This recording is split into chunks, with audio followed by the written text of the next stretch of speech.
it's a story, but also one of the things that I love about storytelling is you can take real stuff and weave it into the world building and sort Yeah. of go, what if? Like, if Mhm. this particular ability were like super turned up, what would that look like? And the shadow side was also a way of me trying to express to people how it feels to do the psychic work that I do, like what it looks like to me. So the main character, Zach, when he like moves between like the physical reality and the shadow side, the way I describe the shadow side, the way that there's like these layers of echo and memory and like kind of things remembered in spaces, and Mhm. it's sort of lightless and yet you can still see, that's very much how I experience my psychic stuff, like the way it's saturated with emotion. Cool. Cool. That's really interesting. Yeah. I kind of like that because your real life experiences and then intertwining it with I you know know. Well, Yeah. the really neat thing was is I got to meet a number of my idols, like the people that I grew up reading, who were fiction writers. And at the time, I was like, I think this person like actually knows. But Mhm. you always think maybe you're reading too much into it, maybe. But Yeah. then I got to meet them and find that no, they were practitioners, like channelers and psychics and witches. One I Mhm. can call out, Laurel K. Hamilton, who's very open about it. A few I can't. Yeah. But finding that fiction is a storytelling is a powerful way of disseminating information and inspiring people, like giving you like this imaginative focus to channel the real abilities, and to put information out there and spark curiosity. When you read a fiction book, knowing that it's fiction, it may talk about something. And if you're made curious about it, you should do more research and see if it's based somewhere. In fact, if there's something that you can learn more, if it speaks deeply to you. Mhm. My cousin Nico and I call that rabbit holes that we go down. I love rabbit Yeah. holes. And then it's hard to get us back out. Do you ask the next You go question? ahead. Just ask what we want. Okay. She wants me to ask questions then. Okay, so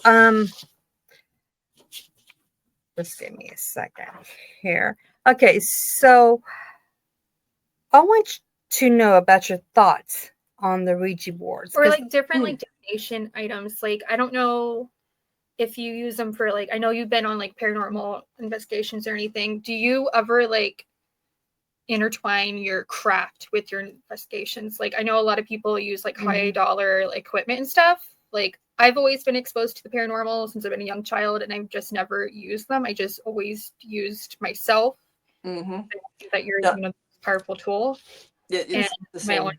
imagination. So Yeah. I don't know your views on that. No, it's the same for me. Like the tech works for some people, but it's not really the stuff that speaks to me. Uh, Mm-hmm.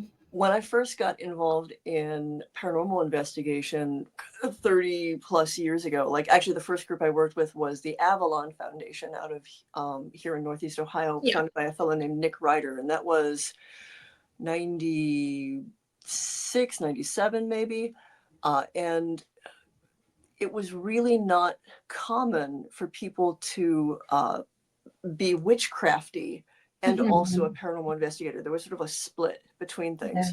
And so I was unusual in the fact that I was bringing all of the tools of magic and witchcraft to paranormal investigation, Mm-hmm. Mhm. and also the attitudes, because although paranormal investigators were aware of Ouija boards, most of their approach with it was sort of informed by the Warrens and the movie The Exorcist, where Mm-hmm. Ouija Mhm. boards are portals to hell, and it's Yeah. terrible things are going to happen. Yeah. You're going to be possessed, and it's just another tool.